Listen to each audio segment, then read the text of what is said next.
오늘 말씀은 예수님께서 죽은 나사로를 살리신 많이 알려진 이야기입니다. 예수님께서 이 땅에 오셨을 때에 많은 일을 행하셨는데 그 가운데 우리 기준으로 생각할 때 가장 놀라운 일은 죽은 자를 살리신 것이죠. 죽음이야말로 모든 사람에게 가장 두려운 것 아닙니까? 우리가 좀 몸에 이상이 있고 병이 느껴지면 왜 두려워합니까? 죽음 때문에 그런 것입니다. 어떤 위험한 일을 당하거나 아찔한 사고를 만나게 되면 왜 또 두려워합니까? 죽음 때문에 그런 것이죠. 제자들이 바다에서 큰 풍랑을 만났을 때에 그렇게 두려워 떨었던 것도 죽음의 공포를 느꼈기 때문일 것입니다. 그러므로 예수님께서 병든 자를 고치시고 귀신을 내어 쫓으시고 바람과 바다를 꾸짖어 잠잠케 하시는 많은 권능의 역사를 행하셨는데 그 가운데서도 이 죽은 자를 살리신 것, 죽은 자에게 다시 생명을 되찾아 주신 일이야말로 예수님의 능력과 권세를 드러내는 가장 큰 사건이라고 할 수 있겠습니다.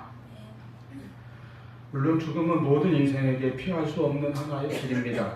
사람이 나서 죽는 것은 정해진 것이라고 말씀하셨고, 그래서 열왕기상 2장 2절에 보면 노년의 다윗도 자기의 죽음을 눈앞에 두고 솔로몬에게 말합니다. 내가 이제 세상 모든 사람이 가는 길로 가게 되었느니. 죽음은 세상 모든 사람들이 가는 길이라는 것이죠. 그러나 이렇게 자기의 수를 다한 것이 아니라 병이나 사고로 이른 나이에 죽음을 당하게 된다면 이는 크나큰 슬픔과 고통을 줄 것입니다. 복음서에 기록되어 있는 예수님께서 죽은 자를 살리신 이적은 3번 나옵니다. 마가복음 5장 21절로 43절에는 회당장 야이로의 어린 딸을 살리신 일이 있죠. 이때에 달리다굼이라는 말씀을 하셨는데 소녀야 일어나라 이런 뜻입니다. 누가복음 7장 11절 이하에는 나인성 과부의 아들이 이제 죽어 관에 누워 가는 것을 길에서 살리신 기사가 있습니다. 그리고 이제 오늘 본문 요한복음 11장에서 예수님께서는 베다니의 나사로를 다시 살리셨습니다. 이 3가지의 기사에서 다시 살아나는 그 은혜를 받은 사람들은 각각 어린아이, 어린 소녀죠. 그리고 청년, 그리고 이제 아마 나사로는 아마 중장년 정도 되었을 것으로 봅니다. 실로 죽음은 나이나 남녀에 관계없이 누구에게나 올 수 있는 것입니다. 그리고 이 3번의 3가지 기사에서 예수님께서 다시 살리신 그 시간도 각각 다릅니다. 회당장 야이로에 따른 죽은 지 얼마 안 돼서 거의 죽은 직후에 살리셨다고 볼 수 있습니다. 나인성 과부의 아들은 죽은 당일인데 한 몇 시간 정도 지난 후에 관에 넣어서 성 밖으로 나가는 길에 살리셨습니다. 나사로는 죽은 지 나흘이 되었고 이미 무덤의 장사까지 된 후에 살리셨습니다. 이렇게 죽은 자를 살리시는 예수님의 능력과 이적은 우리에게 무엇을 보여주고 무엇을 알게 합니까? 이는 예수님께서 바로 생명의 주인이시오 우리에게 생명을 주시는 분인 것을 명확하게 보여주는 이적입니다. 예수님은 죽은 자를 살리심으로 주님께서 바로 생명의 주인 되심을 나타내셨습니다. 인간은 누구나 죽음에 대한 두려움을 갖고 있습니다. 그런데 예수님께서는 우리를 다시 살리시고 죽어도 사는 이 부활과 영원한 생명을 약속하십니다. 물론 예수님께서 우리에게 영원한 부활의 생명과 영생을 주신 것을 확증해 주신 일은 십자가에서 대속의 죽음을 당하신 주님께서 부활하심으로 그 주님의 부활이 첫 열매가 되어서 우리에게 그와 같은 은혜를 약속하셨습니다. 그래서 우리도 그리스도 안에서 모든 믿는 자들이 그 부활에 참여하게 될 것임을 우리는 알고 있고 믿고 있습니다. 그런데 예수님은 이러한 십자가와 부활의 결정적인 사건이 있기 이전에 이미 공생의 기간에 사역을 통해서 이렇게 죽은 자를 살리심으로써 주님은 죽음도 이기시는 생명의 주가 되시는 것을 보여주십니다. 예수님께서 이렇게 다시 살리시는 이 은혜는 우리가 꼭 육신적으로 죽어야만 받는 것은 아닙니다. 또 복음서에 나와 있는 그 세 번의 기사들, 그 세 사람 나사로나 나인성 과부의 아들이나 회당장 야일의 딸이나 이들은 죽었다가 다시 살아났지만은 나중에는 결국 다시 죽었습니다.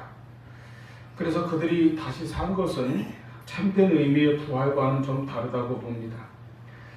예수님의 부활 그리고 우리가 장차 맞이할 부활은 영원한 생명으로 다시 사는 것이며 변화된 몸으로 다시 일어나는 것입니다. 이에 반해서 그 세 사람은 죽기 전과 똑같은 육신으로 다시 살아난 것뿐입니다. 그래서 어떤 데는 어떤 책들에는 이 요한복음 11장의 기사를 나사로의 부활 이렇게 제목을 붙이기도 하지만은 저는 그냥 다시 살아난 나사로 이렇게 부르고 있습니다. 그러므로 예수님께서 여기서 죽은 자를 살리신 것은 육체적으로 심장이 멈추고 숨이 끊어진 그러한 죽음만을 의미하는 것이 아니라 우리의 모든 영적인 상태나 우리의 심령이나 우리의 생활 상태 속에 때로 죽음과 같은 그러한 상태에 처해 있을 때에도 주님의 다시 살려주시는 그 은혜와 능력이 우리에게 임하는 것을 우리가 다시 한번 생각해 보게 됩니다. 죄로 인해 죽어있는 그 영혼이 죽어있는 사람도 있습니다. 요한계시록 3장 1절에서 주님은 사대교회를 향하여 내가 살았다 하는 이름은 가졌으나 죽은 자로다 이렇게 말씀하시기도 했습니다. 그렇게 죽어있는 상태인 사람들도 있을 것입니다. 또 이 세상에는 살아있다 하나 아무런 희망도 살아갈 용기도 없이 또는 삶의 목적도 알지 못한 채 낙심과 좌절과 절망 가운데 빠져 있거나 또는 그저 무의미한 나날을 보내고 있는 정말 생명력 없이 살아가는 그런 인생들도 있을 것입니다. 그런 모든 이들에게 주님은 오셔서 우리의 삶을 새롭게 해주시고 진정한 생명이 넘치는 그런 삶을 살아갈 수 있도록 일으켜주시는 그런 은혜를 베풀어 주실 것입니다. 예수님은 먼저 우리의 모든 죄를 담당하시고 그래서 우리를 죄악에서 건지심으로 말미암아 영적으로 죽었던 우리를 살리셨고 새 생명을 주셨습니다. 에베소 2장 5절 말씀 보면 믿는 자들이 예수 그리스도로 말미암아 구원받은 것에 대하여 이렇게 표현하였습니다. 허물로 죽은 우리를 그리스도와 함께 살리셨고 그러므로 예수 믿고 구원받은 것 자체가 먼저 영적으로 다시 살아난 것입니다. 뿐만 아니라 내가 어떤 모습 어떤 삶을 살아왔든 누구든지 예수 그리스도를 만난 사람들은 주님께서 주시는 영생과 참 생명을 받아 누리며 진정 생명력 있는 삶을 살 수가 있게 되는 것입니다. 이제 오늘 우리가 이 나사로를 살리신 유명한 예수님의 이적 속에서 좀 몇 가지 특별하게 살펴보면서 함께 은혜를 나누려고 합니다. 첫째, 나사로를 살리신 이적은 예수님께서 예수님의 때, 즉 하나님의 시간에 이적을 행하신 것을 볼 수 있습니다. 오늘 본문은 좀 길어서 우리가 중간부터 읽었습니다만은 이 이야기 전체는 1절부터 시작되죠. 여기 보면 베다니 마을의 한 가정에 어떤 병자가 있다고 시작합니다. 베다니는 예루살렘으로부터 동쪽으로 한 약 3km 정도 떨어진 곳에 있는 마을입니다. 그곳에 살고 있는 한 가정에 나사로라고 하는 병자가 있다고 했습니다. 이 가정은 예수님께서 아주 많이 사랑하신 가정입니다. 5절에도 예수님께서 본래 마르다와 그 동생과 나사로를 사랑하시더니 이렇게 말씀했죠. 또 3절에 보면은 나사로가 병이 들었을 때 그 누이들이 예수님께 사람을 보내어서 청하는데 뭐라고 하는가 하면은 주여 보시옵소서 사랑하는 자가 병이 들었나이다 이렇게 말해요. 그러니까 이름도 말하지 않고 그냥 사랑하시는 자라고 이렇게 말합니다. 그만큼 그들은 예수님의 사랑을 입은 가정이요 그 사실을 그들도 잘 알고 있었다는 것을 보여줍니다. 그리고 그들이 주님 앞에 간청한 내용도 어떻습니까? 단지 그냥 사랑하는 자가 병들었나이다. 그게 전부예요. 오시라든가 오셔서 고쳐달라든가 그런 말도 없습니다. 그냥 그 내용만 전하면 그렇게만 말씀드려도 예수님께서 당연히 오실 것을 믿어 의심치 않았다는 것을 알 수 있습니다. 자기들도 주님을 사랑하였고 주님도 자기들을 사랑하는 것을 잘 알고 있었습니다. 그런데 그들의 그런 기대와는 달리 예수님께서는 그 같은 청을 전해 듣고도 즉시 일어나 가지 않으셨습니다. 이 내용 전체를 이제 쭉 살펴보면요, 예수님께서 지금 계신 곳이 베다니에서 하루길 정도 떨어진 곳으로 보입니다. 그런데 6절 보니까 나사로가 병들었다 함을 들으시고 그 계시던 곳에 이틀을 더 유하시고, 그리고 7절에 그 후에 제자들에게 이르시되 유대로 다시 가자 하시니 그랬습니다. 그래서 베다니에 도착했을 때에는 이미 나사로가 죽은 지 나흘이나 된 시점이었어요. 나중에 마르다가 그렇게 말하지 않아요? 그러니까 나사로의 병이 매우 중하였던 것으로 보입니다. 사람을 보냈는데 그가 예수님 계신 곳까지 가는데 하루가 걸리고, 그리고 예수님이 이틀을 더 유하시다가 또 하루 걸려서 오셨으니까 딱 나흘이 걸렸습니다. 그런즉 아마 나사로는 그 누이들이 사람을 보낸 직후에 죽은 것으로 그렇게 추정이 됩니다. 그만큼 그의 병이 위중했던 것이죠. 그러기에 다급한 마음으로 예수님께 사람을 보냈을 것입니다. 그럼에도 주님께서는 계시던 곳에서 이틀을 더 유하시다가 늦게 베다니로 오셨습니다. 그러면서 말씀하시기를 4절에 예수께서 들으시고 이르시되 이 병은 죽을 병이 아니라 하나님의 영광을 위함이요 하나님의 아들이 이로 말미암아 영광을 받게 하려 함이라 하시더라. 여러분, 무엇을 말해줍니까? 예수님의 어떤 사역과 모든 행동을 하심에 있어서 어떤 이적을 행하시든지 어떤 능력을 베푸시든지 그런 행동에 있어서 외적인 또는 인간적인 어떤 요소나 조건에 따라서 행하시는 것이 아니라 온전히 하나님의 뜻에 의해서 하나님의 뜻을 행하시는 일에만 전념하신다는 사실을 우리에게 보여주는 것입니다. 주님의 모든 사역은 하나님의 영광을 위한 것입니다. 우리는 언제나 내 형편대로 하나님께 구하고, 그리고 대부분 내가 생각하는 그 내 시간표에 맞추어서 하나님께서 응답해 주시거나 역사하실 것을 바랄 때가 많이 있습니다.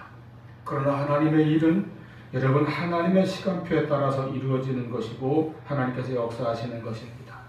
주님은 하나님의 영광을 위한 주님의 때에 일하실 것입니다. 그리고 그 때가 사실은 가장 정확한 때이고 우리에게도 가장 유익한 때가 됩니다. 우리는 우리에게 필요한 어떤 이적을 내 시간에 맞게 주님께서 행하여 주실 것을 간구하지만은, 그러나 주님께서는 하나님의 시간표가 있음을 우리에게 가르쳐 주시고 깨닫게 하실 것입니다. 그때 우리는 믿음으로 하나님의 때를 기다리며 인내하고 순종하여야 합니다. 링컨이 그렇게 기도했다고 하죠. 제가 참 들을 때마다 매우 감동이 되고 은혜가 되는 일화입니다. 남북전쟁이 한창이고 온 그 정세가 어지러울 때에 전세가 분리해지고 어려운 난제들이 겹겹이 쌓일 때입니다. 함께 이제 링컨을 보좌하던 참모들이 모여서 대통령에게 건의합니다. 우리 하나님께 기도하면 어떻겠습니까? 이렇게 어려운데 이렇게 힘든데 하나님이 좀 우리 편이 되어달라고 기도하면 어떻겠습니까? 링컨이 대답합니다. 하나님이 우리 편이 되게 해달라고 기도하지 말고 우리가 하나님 편이 되게 해달라고 기도합시다. 우리는 하나님의 뜻과 하나님의 때에 그리고 하나님의 시간표에 나를 맞출 수 있는 그런 믿음을 가지고 순종하며 나갈 수 있기를 바랍니다. 두 번째로 이 다시 살리시는 생명을 주시는 이 이적에 담겨있는 은혜가 있습니다. 예수님께서 인간을 지극히 사랑하시고 그 사랑에서 우러나온 은혜였다고 하는 것입니다. 단적으로 보여주는 장면이 있습니다. 35절을 보면은 예수께서 눈물을 흘리시더라 하였습니다. 이 눈물은 나사로의 무덤으로 가는 길에서 흘리신 주님의 눈물입니다. 이 요한복음 11장 35절은 성경 전체에서 가장 짧은 절입니다. 그냥 딱 두 마디로 되어 있어요.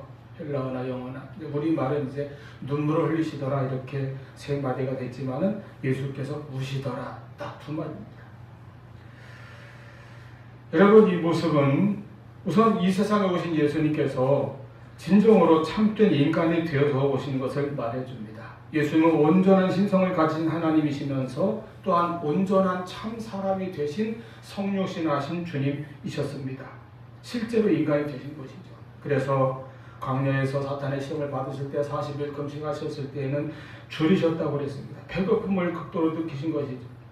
사마리아 성을 지날 때 수가성이라는 곳을 지날 때에는 먼 행로에 고나여서 다리가 아프니까 그냥 길가에 우물가에 그 먼지 있는 돌 위에 그냥 앉아서 쉬셨습니다. 하루 종일 고단한 사역을 하신 후에는 풍랑으로 요동치는 그 배에서 주무시기도 했습니다. 그리고 예수님께서는 이제 오늘 본문 사랑하는 나사로의 무덤을 향해서 가면서 눈물을 흘리셨다고 했습니다.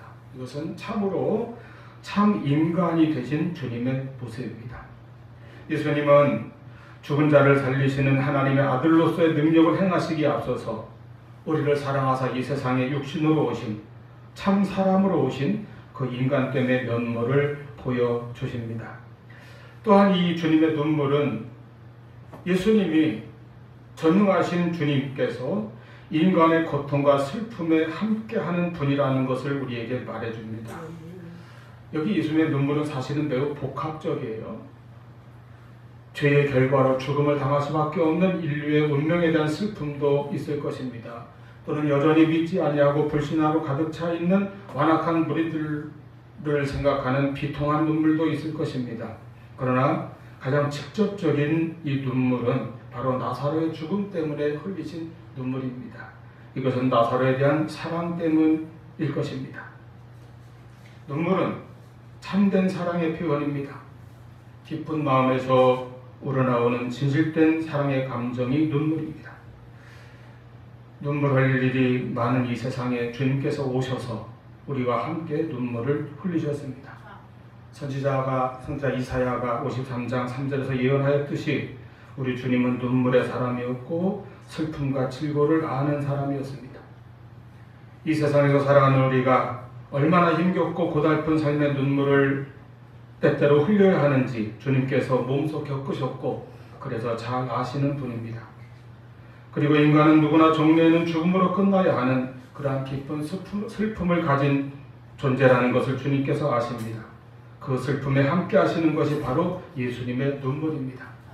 로마서 12장 15절에 즐거워하는 자들과 함께 즐거워하고 우는 자들과 함께 울라 하신 말씀이 있습니다.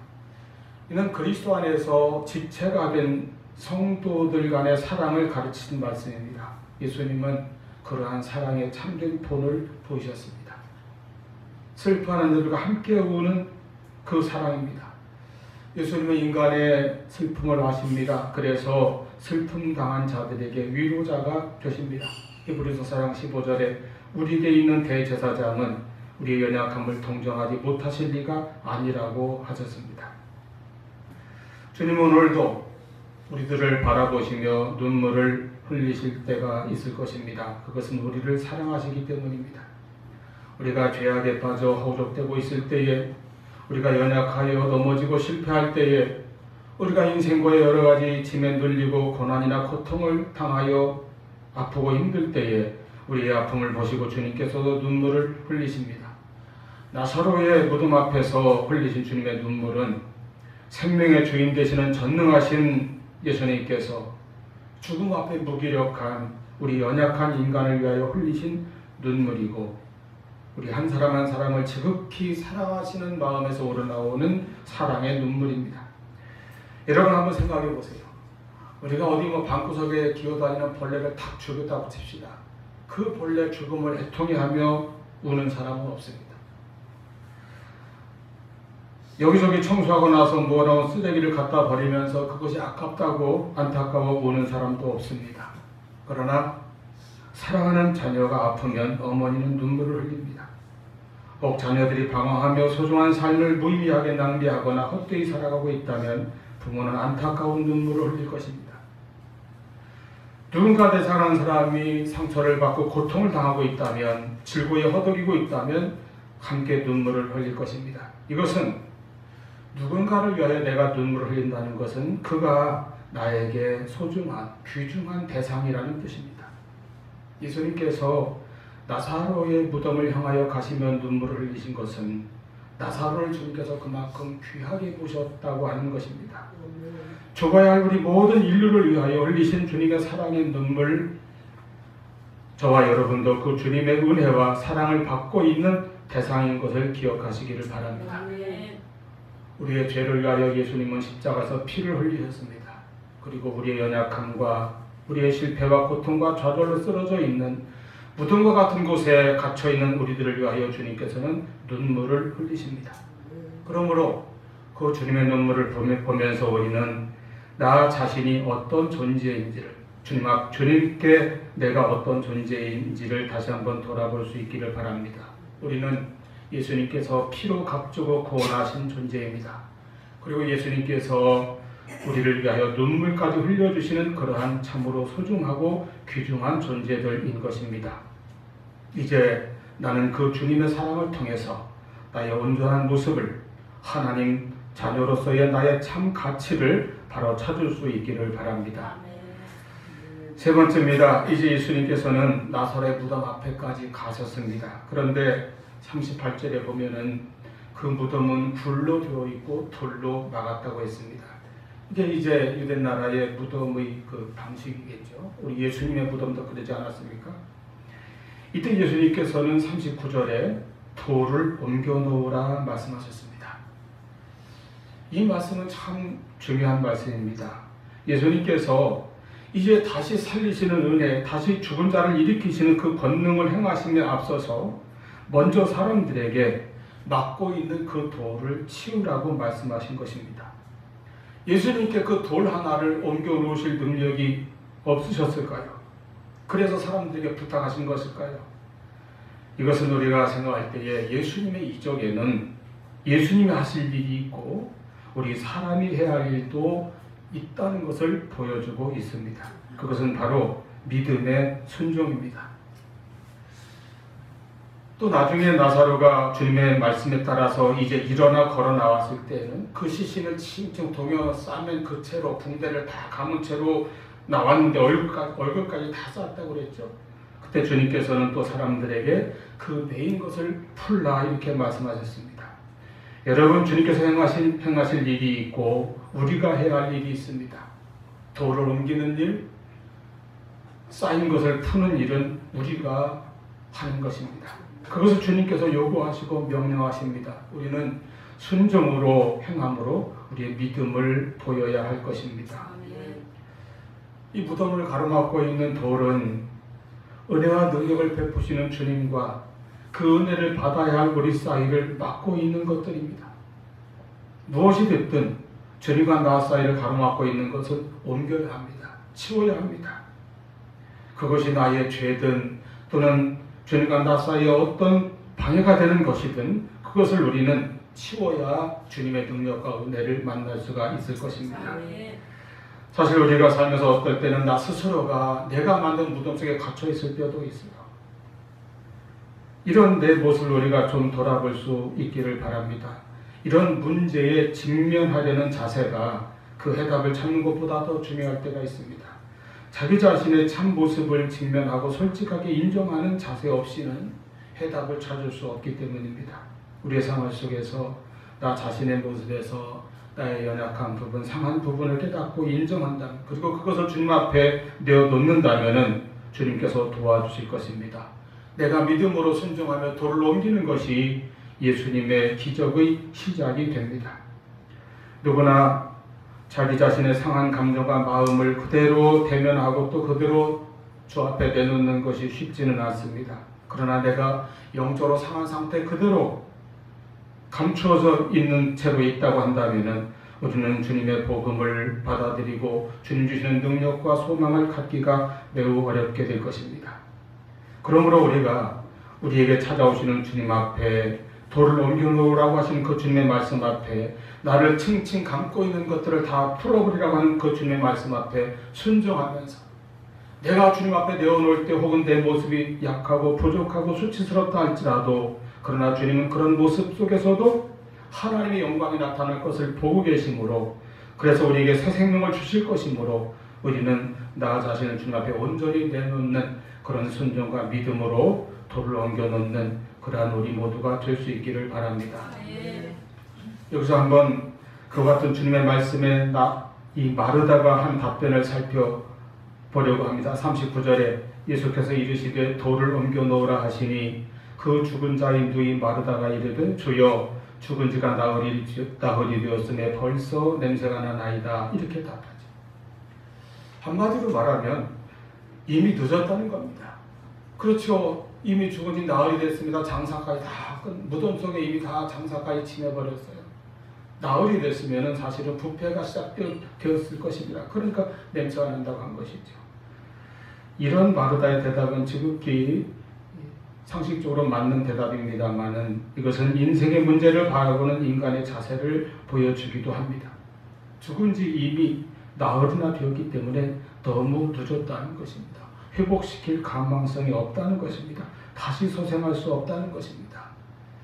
맞기는 맞겠죠. 그런데 여러분, 이와 같이 우리들도 때로는 주님 앞에서 내 인생을 돌이키기에는, 내가 무언가 새로 시작하기에는 너무 늦었다고 한탄할 때가 있지 않습니까?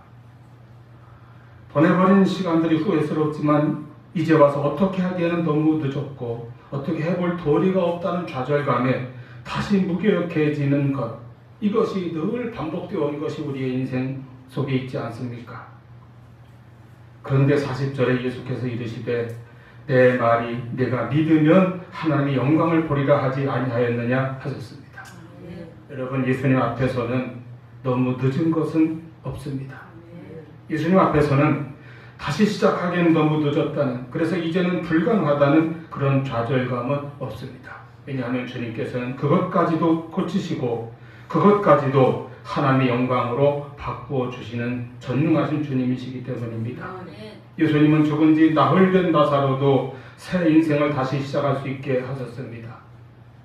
우리에게도 주님께서는 다시 살아나는 새 생명을 주실 것입니다. 나는 다 끝났다고 스스로 포기하며 주저앉아 있는 사람도 예수 안에서 다시 시작할 수 있습니다. 새로워질 수 있습니다. 에스겔 걸작의 마른 뼈들도 일으키셔서 강한 군대로 만드신 하나님의 능력이 임하기 때문입니다. 여러분, 주님의 말씀을 다시 들어보십시오. 내가 믿으면 하나님의 영광을 보리라. 우리가 온전히 가져야 할 것은 온전한 믿음입니다. 예수님은 우리에게 이제 다시 주시는 새 생명과 새 기회를 통하여 하나님의 영광을 나타내며 살아갈 수 있는 그런 은혜를 주십니다. 그러기 위하여 하나님과 나 사이를 가로막고 있는 돌을 옮겨놓기를 말씀하십니다. 하나님과 나 사이에 죄의 담이 가로막혀 있으면 우리는 영적으로 건강하게 살 수 없습니다. 또는 내가 헤어나지 못하고 고치지 못하는 어떤 생활습관이라는 돌이 가로막고 있으면 내가 건강하게 살 수 없습니다. 이 돌을 옮겨야, 내 인생에서 치워버려야 우리가 새 생명의 삶을 살아가게 될 것입니다. 하나님의 말씀, 하나님께서 주시는 생명의 능력, 하나님의 거룩하고 생생한 은혜가 나에게 흘러들어와 우리가 영적으로 새 힘을 얻고 새 생명을 얻어 힘차게 일어나는 그러한 놀라운 은혜가 우리에게 있기를 축원합니다. 예수님은 우리에게 생명을 주시는 주님이십니다. 그리고 가장 정확한 하나님의 때에 우리를 위하여 역사하시고 능력을 베푸시는 주님이십니다. 예수님은 실로 우리의 모든 아픔과 상처를 아시는 주님이시며, 그래서 우리를 늘 치유하시고 회복시켜 주시는 사랑의 주님이십니다. 우리를 죽음의 세력에서 건지시고 새로운 삶의 생명을 주십니다. 이제 돌을 옮겨놓고 나를 묶고 있는, 칭칭 감고 있는 것들을 다 풀고 한 걸음 한 걸음 주님이 주시는 새 생명의 삶으로 나아가는 우리의 모든 삶이 될 수 있기를 축원합니다. 기도하시겠습니다.